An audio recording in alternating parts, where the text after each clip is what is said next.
Hello and welcome back to Queens Commerce Zone. So दोस्तों, आज हमारा एमसीक्यू सीरीज़ का सेकंड सेशन है, जिसमें आज हमारा टॉपिक रहेगा बेसिक ऑफ अकाउंटिंग। इसके जितने भी एमसीक्यूज़ हैं आज हम सॉल्व करेंगे और आज ही फाइनल मैच भी है पाकिस्तान और इंग्लैंड के बीच। तो दोस्तों, क्या लगता है आपको कौन सी टीम जीतेगी?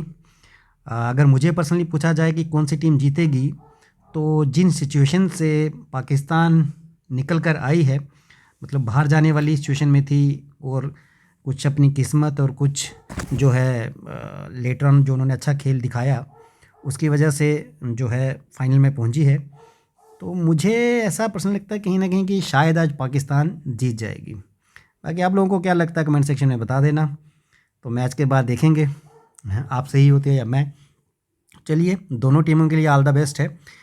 और साथ ही साथ ये सीरीज़ जो शुरू की थी, मैंने आपको पहले भी बताया हुआ है कि क्वींस कॉमर्स जोन की ऐप अगर डाउनलोड करोगे आप प्ले स्टोर से, उसमें आपको 900 MCQs की एक PDF मिलेगी।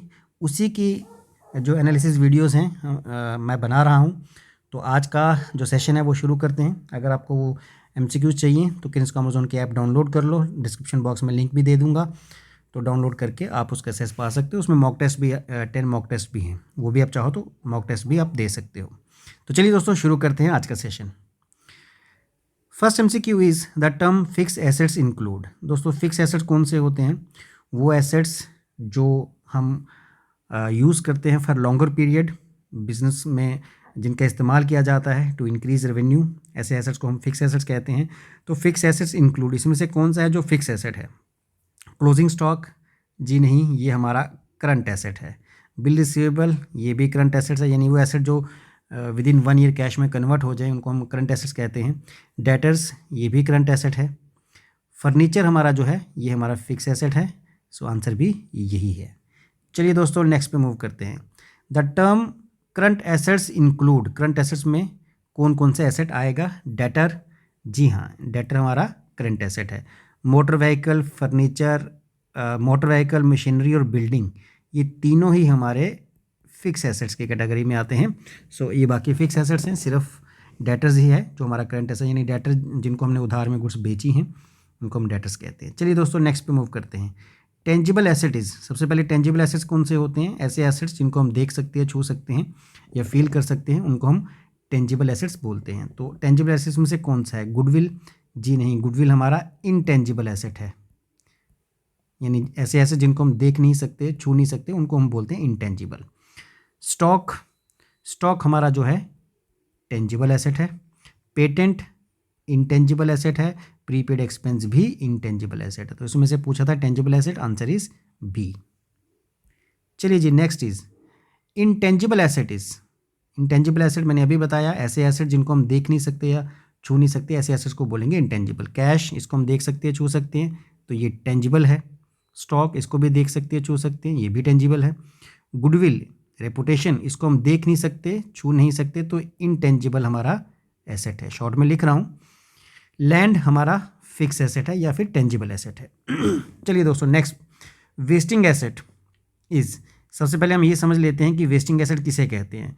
ऐसे एसेट्स जो इरिवर्सिबल हैं या जिनकी टाइम के साथ वैल्यू डिक्रीज होती रहती है, उनको हम वेस्टिंग एसेट्स कहते हैं। माइंस, जैसे कोल माइंस होती हैं, कोयले की खान, इरिवर्सिबल है तो इसकी वैल्यू डिक्रीज होती जाती है। ऑयल वेल्स हैं, क्रूड ऑयल जिससे पेट्रोल हमारा वगैरह निकलता है, वो। पेटेंट्स, तो ये तीनों ऐसे एसेट्स हैं जिनकी जो वैल्यू जो इरिवर्सिबल हैं या जिनकी वैल्यू टाइम के साथ डिक्रीज होती है, तो ऐसे एसेट्स को हम बोलेंगे wasting asset. So D is the right answer, all of the above. Next is fix liabilities includes. Fix liabilities का मतलब यहाँ पर है लॉन्ग टर्म लाइबिलिटी, याद रखना, लॉन्ग टर्म लाइबिलिटीज, उसको ही हम फिक्स लाइबिलिटीज कहते हैं, या फिर नॉन करंट लाइबिलिटी भी कहते हैं, याद रखना, नॉन करंट लाइबिलिटीज को भी फिक्स लाइबिलिटीज के नाम से भी जाना जाता है। तो फिक्स लाइबिलिटीज इंक्लूड, इसमें से कौन कौन सी है जो फिक्स लाइबिलिटी है? सबसे पहले बैंक ओवरड्राफ्ट? जी नहीं, करंट लाइबिलिटी, वो पैसा जो हम बैंक से ओवरड्रा करवाते हैं तो उसको बोलते हैं bank overdraft. Long term loan, ये है आपकी फिक्स लाइबिलिटी, ये आपकी क्या है, जस्ट ए सेकेंड, ये आपकी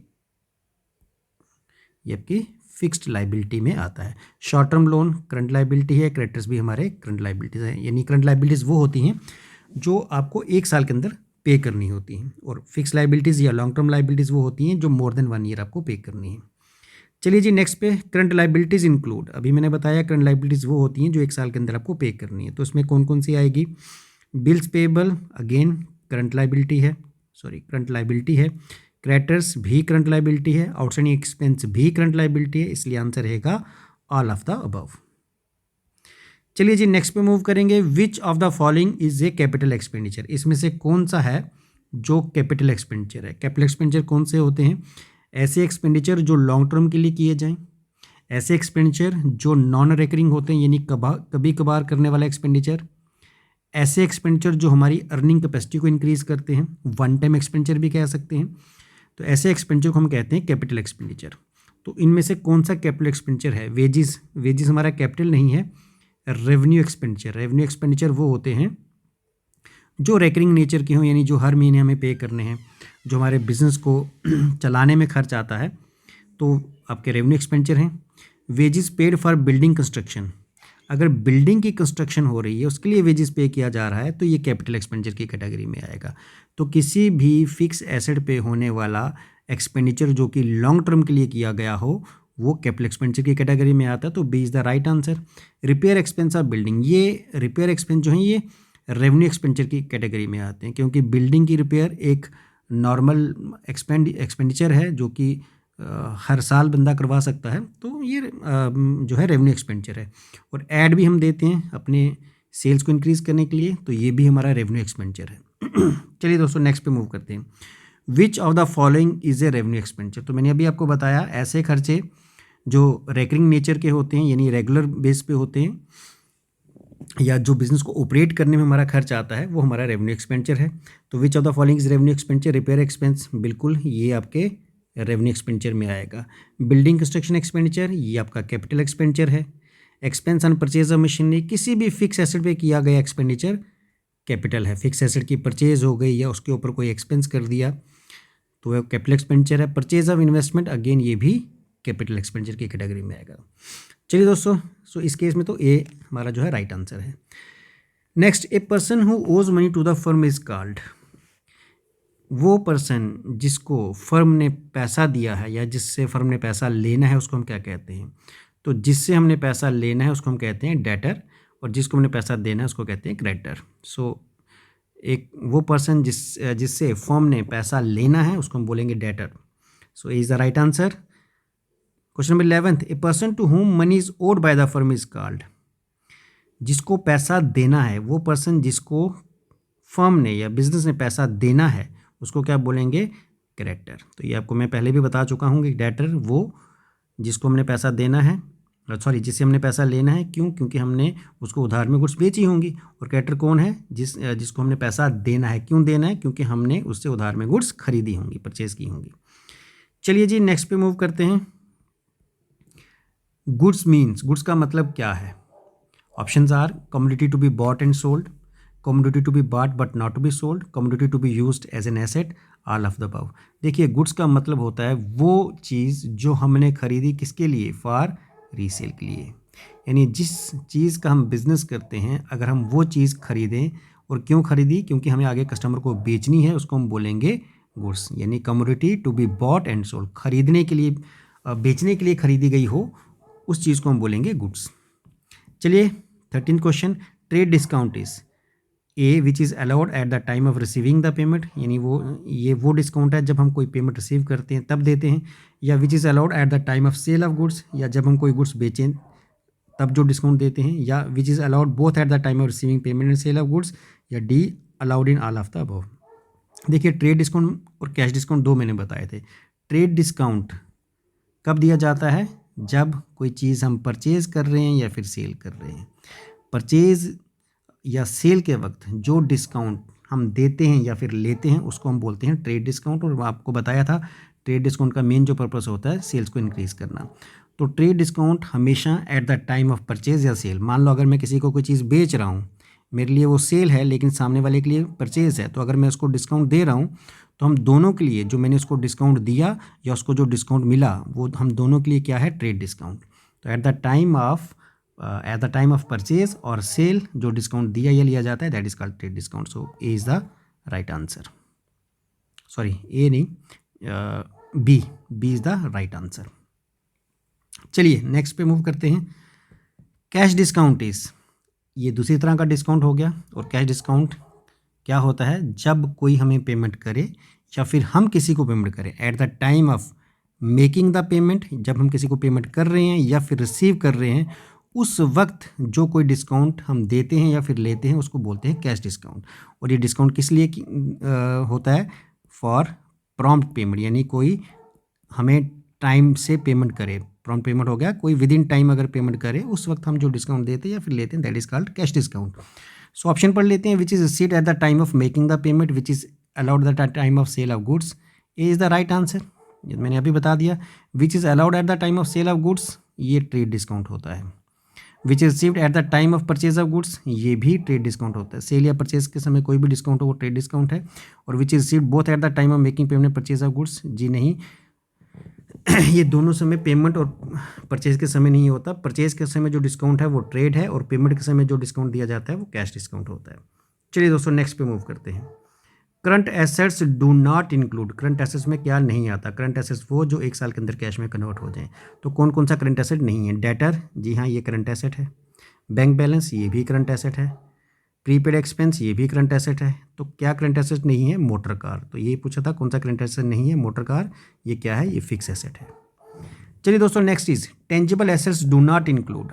टेंजिबल एसेट्स मैंने आपको पहले ही बताया था कि टेंजिबल एसेट किसको कहते हैं, वो एसेट जिनको हम देख सकते हैं, छू सकते हैं। गुडविल को हम देख नहीं सकते, छू नहीं सकते, ये इनटेंजिबल एसेट है। फर्नीचर, ये हमारा क्या है, tangible asset. Sorry, tangible asset do not include, कौन सा टेंजिबल एसेट नहीं है, एक मिनट में इसको फिर से, कौन सा टेंजिबल एसेट नहीं है। फर्नीचर टेंजिबल एसेट है, इसको हम देख सकते हैं, छू सकते हैं। स्टॉक टेंजिबल एसेट है, देख सकते हैं, छू सकते हैं। कैश टेंजिबल एसेट देख सकते हैं, छू सकते हैं। गुडविल टेंजिबल एसेट नहीं है। सो राइट आंसर इज गुडविल। तो गुडविल टेंजिबल नहीं, तो कौन सा एसेट है, इनटेंजिबल एसेट, याद रखना ये। चलिए दोस्तों next is intangible asset do not include. Intangible assets में क्या नहीं आता, पेटेंट इंटेंजिबल एसेट है। ट्रेडमार्क भी इंटेंजिबल एसेट है, जिसको हम देख नहीं सकते, छू नहीं सकते। प्रीपेड एक्सपेंस भी इंटेंजिबल एसेट है। स्टॉक हमारा कौन सा है, टेंजिबल एसेट। तो intangible asset do not include, कौन सा इंक्लूड नहीं होगा, दैट इज स्टॉक, क्योंकि ये टेंजिबल एसेट है जिसको हम देख भी सकते हैं और छू भी सकते हैं। चलिए जी नेक्स्ट पे मूव करेंगे। Wasting asset do not include. Wasting asset मैंने पहले भी बताया था, जिनकी वैल्यू टाइम के साथ डिक्रीज होती है या जो इरिवर्सिबल इन नेचर होते हैं उनको वेस्टिंग एसेट कहते हैं। तो कौन सा इसमें से वेस्टिंग एसेट नहीं है, माइंस, बिल्कुल ये वेस्टिंग एसेट है, क्योंकि इनकी वैल्यू जो है इरिवर्सिबल है, टाइम के साथ डिक्रीज होती है। पेटेंट अगेन वेस्टिंग एसेट है। ट्रेडमार्क वेस्टिंग एसेट है। लैंड एंड बिल्डिंग जो है ये वेस्टिंग एसेट में नहीं आता। लैंड की वैल्यू कभी भी डिक्रीज नहीं होती, हमेशा इंक्रीज होती है, तो ये वेस्टिंग एसेट नहीं है। C is the right answer. Current liabilities includes, current liability में क्या आता है, डिबेंचर्स, जी नहीं ये करंट लाइबिलिटी नहीं है, ये लॉन्ग टर्म लाइबिलिटी है या फिक्स लाइबिलिटी है। बिल्स पेबल, ये आपकी है current liability. Bills payable is a current liability. Long term loans, ये तो लिखा ही हुआ है कि लॉन्ग टर्म है। और capital is also a long term liability, जिसको हम कहते हैं इंटरनल लाइबिलिटी। याद रखना, कैपिटल को हम कहते हैं इंटरनल लाइबिलिटी, यानी लाइबिलिटी टूवर्ड्स ओनर। चलिए जी नेक्स्ट पे मूव करते हैं। Current liabilities do not include. Current liabilities में क्या नहीं आता, करंट लाइबिलिटीज़ वो जो एक साल का अंदर आपको पे करनी है। तो कौन कौन सी हैं जो करंट लाइबिलिटी नहीं है, संडे क्रेडिटर, बिल्कुल ये करंट लाइबिलिटी है। बिल्स पेएबल, ये भी करंट लाइबिलिटी है। आउटस्टैंडिंग सैलरीज, ये भी करंट लाइबिलिटी है। प्रीपेड इंश्योरेंस, कोई भी खर्चा जो हम एडवांस दें तो वो लाइबिलिटी नहीं होती, क्योंकि हमने एडवांस पेमेंट की, तो वो हमारे करंट एसेट की कैटेगरी में आता है। तो current liabilities do not include, कौन सी नहीं आई, करंट लाइबिलिटी नहीं है, दैट इज प्रीपेड इंश्योरेंस, ये करंट एसेट है। नेक्स्ट, पेटेंट इज, पेटेंट कौन सा एसेट है, टेंजिबल एसेट है, नहीं। पेटेंट इनटेंजिबल एसेट है। टेंजिबल एसेट्स वो होते हैं जिनको हम देख सकते हैं या छू सकते हैं, जिसको हम देख सकते हैं या फिर टच कर सकते हैं, उनको कहते हैं टेंजिबल एसेट्स। तो पेटेंट हमारा इनटेंजिबल एसेट है, B is the right answer. Next, Maruti car is, कौन सा एसेट है मारुति कार, भाई इसको हम देख सकते हैं और छू सकते हैं, तो ये टेंजिबल एसेट है। करंट एसेट नहीं है, टेंजिबल या फिर फिक्स एसेट्स की कैटेगरी में आता है। Next, any expenditure the full benefit of which is receive during one accounting period is term. वो एक्सपेंडिचर जिसका बेनिफिट हमें सिर्फ उसी साल उसी अकाउंटिंग पीरियड में होता है उसको हम क्या कहते हैं? करंट लायबिलिटी, ये तो लायबिलिटी है, एक्सपेंडिचर तो नहीं है। करंट एसेट्स नहीं। कैपिटल एक्सपेंडिचर ये लॉन्ग टर्म के होते हैं। रेवेन्यू एक्सपेंडिचर, रेवेन्यू एक्सपेंडिचर वो होते हैं जिनका बेनिफिट हमें उसी साल मिलता है जिस साल के लिए हमने पे किए, यानी ऐसे एक्सपेंडिचर जो हमें हर साल अलग से पे करने हैं और इनका बेनिफिट जिस साल के लिए पे किए गए उसी साल मिलता है, अगले साल हमें फिर से करने पड़ते हैं। एग्जांपल, सैलरी है, इस साल की एम्प्लॉयज़ की सैलरी पे की, बेनिफिट भी इसी साल मिलेगा, अगले साल फिर से पे करनी पड़ेगी। तो जो एक्सपेंडिचर रेगुलर बेस पे देने पड़ेंगे वो रेवेन्यू एक्सपेंडिचर है। चलिए next is which of the following will be treated as drawing. इसमें से कौन सा है जो ड्राइंग्स हैं? ड्राइंग्स क्या होती हैं? मैंने आपको पहले भी बताया है कि वो गुड्स जो पर्सनल यूज़ के लिए विड्रॉ की जाएँ ओनर के द्वारा, वो ड्राइंग्स हैं। तो इनमें से कौन सी है जो ड्राइंग्स हैं? A, withdraw money for payment of salaries to employees. Employees की पेमेंट के लिए जो पैसा हम विड्रॉ करते हैं, क्या वो ड्राइंग्स है? नहीं, क्योंकि बिजनेस के लिए यूज़ किया गया पैसा, ये ड्राइंग्स में नहीं आएगा। Withdraw money for payment to creditors, creditors के लिए जो पैसा विड्रॉ किया गया, ये भी ड्राइंग्स नहीं है। ड्राइंग्स का मतलब होता है पर्सनल यूज़ के लिए पैसा विड्रॉ करना। Withdrawing money from business for private expense, yes. अगर हमने बिजनेस से पैसा प्राइवेट एक्सपेंस या पर्सनल एक्सपेंस के लिए विड्रॉ किया तो इसी को हम ड्राइंग बोलेंगे। C is the right answer. D क्या है? Withdrawing money for the purchase of asset. देखिए, बिजनेस के लिए अगर जो पैसा हमने विड्रॉ किया वो ड्राइंग्स में नहीं आता। पर्सनल यूज़ के लिए जो ऐसा हमने पैसा विड्रॉ किया या कोई एसेट्स हमने बिजनेस से ले लिया वो ड्राइंग्स में आता है। चलिए next, main feature of business transaction is. Business transaction के मेन फीचर्स क्या हैं? मैंने कहा था ट्रांजेक्शन वो होती है जो बिजनेस के एसेट, कैपिटल, लाइबिलिटीज में चेंजेस लाए, ठीक है, उसी को हम ट्रांजेक्शन बोलेंगे। सो मेन फीचर्स क्या हैं? It involves an economic activity. बिल्कुल, एक इकोनॉमिक एक्टिविटी वही होती है जो बिजनेस के एसेट, कैपिटल और लाइबिलिटीज में चेंजेस लाए। तो ये जो बिजनेस ट्रांजेक्शन है वो इकोनॉमिक एक्टिविटी भी है। B, it result in change in the financial position of the firm. बिल्कुल, जब भी कोई ट्रांजेक्शन होगी फाइनेंशियल पोजीशन चेंज होगी। फाइनेंशियल पोजीशन कैसे चेंज होगी? उसके एसेट, कैपिटल, लाइबिलिटीज में कुछ ना कुछ चेंजेस आएंगी। Change must be capable of being expressed in terms of money. वो जो चेंज होगी उसको मनी टर्म में हम एक्सप्रेस कर सकते हैं, यानी मॉनेटरी टर्म में वो चेंज होगी। और D, all of the above, so answer will be D. Next, current liabilities do not include. Current liabilities में क्या नहीं आता? बिल्स पेबल, जी नहीं, ये करंट लाइबिलिटी है। क्रेडिटर्स, ये भी करंट लाइबिलिटी है। आउटस्टैंडिंग एक्सपेंस, ये भी करंट लाइबिलिटी है। डिबेंचर्स, ये करंट लाइबिलिटी नहीं है, ये लॉन्ग टर्म लाइबिलिटी या फिर इसको हम फिक्स लाइबिलिटी भी कहते हैं या फिर नॉन करंट लाइबिलिटी के नाम से भी जाना जाता है। ठीक है, स्पेलिंग पे मत जाना, जो बोल रहा हूँ वो सुनो बस, ठीक है। चलिए next, purchase refer to the buying of. Purchase हम किसको कहेंगे? मैंने कहा था वो चीज़ जो हमने खरीदी लेकिन कस्टमर को बेचने के लिए, उसको हम परचेज कहेंगे। तो चलिए ऑप्शन पढ़ते हैं। स्टेशनरी फॉर ऑफिस यूज़, नहीं। एसेट फॉर फैक्ट्री, नहीं। Goods for resale. तो मैंने कहा था परचेज किस चीज़ को बोलेंगे? वो चीज़ जो हमने खरीदी लेकिन किसके लिए? बेचने के लिए। So C is the right answer. The term sale is used only for the sale and is sale of. यहाँ पे यहाँ पर एक ब्लैंक जगह है।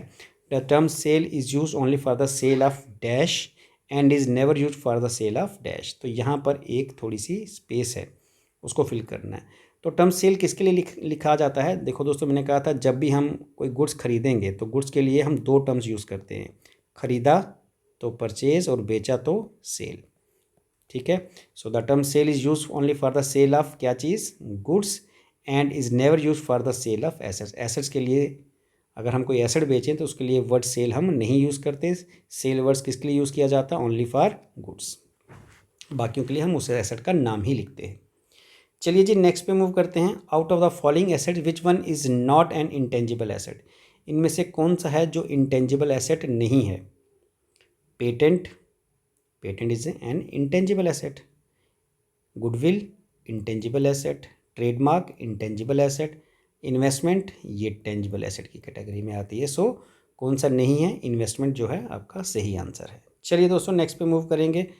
At the end of the financial year during which the sale of goods worth rupees 5 lakh, the closing stock is valued at 40,000. This is साल के and में जिसमें कि हमने गुड्स की सेल की 5 लाख की और उसके बाद हमारा क्लोजिंग स्टॉक 40,000 था। इसको हम क्या बोलेंगे? An event, a transaction, both an event as well as transaction, none of A and B. साल के एंड में हमने गुड्स बेची 5 लाख की, तो इसको बोलेंगे ट्रांजैक्शन। उसके बाद हमारे पास क्लोजिंग स्टॉक यानी साल के एंड में जो स्टॉक बचा वो 40,000 है, उसको बोलेंगे इवेंट। ट्रांजैक्शन और इवेंट यानी हमने कोई चीज़ बेची उसको बोलेंगे ट्रांजैक्शन, बेचने के बाद हमारे पास जो स्टॉक बच गया उसको बोलेंगे इवेंट। इवेंट का मतलब होता है ट्रांजैक्शन का पोस्ट रिजल्ट। तो C is the right answer. Next, which of the following is the capital expenditure, इसमें से कौन सा है जो कैपिटल एक्सपेंडिचर है। Wages paid for repair of building, ये रेवेन्यू एक्सपेंडिचर है। Wages paid for the white washing of building, ये भी रेवेन्यू एक्सपेंडिचर है। Wages paid for the construction of building, तो मैंने कहा था बिल्डिंग की कंस्ट्रक्शन के लिए अगर आप वेजेस पे करोगे ये आपका कैपिटल एक्सपेंडिचर होगा। Wages paid for cleaning of building, ये भी रेवेन्यू है। तो कैपिटल एक्सपेंडिचर कौन है, सी वाला। Next, consider the following items, prepaid salary, accrued interest, loan short term, bank overdraft. Current liability would include, इनमें से कौन सी एक करंट लाइबिलिटी है।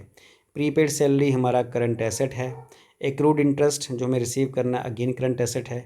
लोन शॉर्ट टर्म ये हमारी करंट लाइबिलिटी है, और बैंक ओवरड्राफ्ट ये भी करंट लाइबिलिटी, यानी item number 3 and 4। So answer will be हमारा डी, यानी 3 एंड 4। तो दोस्तों ये थे आज के MCQs। अगेन अगर आपको ये MCQs की PDF चाहिए, आप हमारी क्वींस कॉमर्स जोन की ऐप प्ले स्टोर से डाउनलोड कर लो। उस ऐप में आपको ये 900 MCQs मिलेंगे। डेली हम कोशिश करेंगे 30, 32, 35 MCQs या एक टॉपिक ख़त्म करने की, ताकि आपके 900 MCQs जो हैं वो एग्ज़ाम्स तक सारे कवर हो सके और आपका जो बेसिक्स हैं और अच्छे से बिल्डअप हो सके। तो आज के लिए यही था।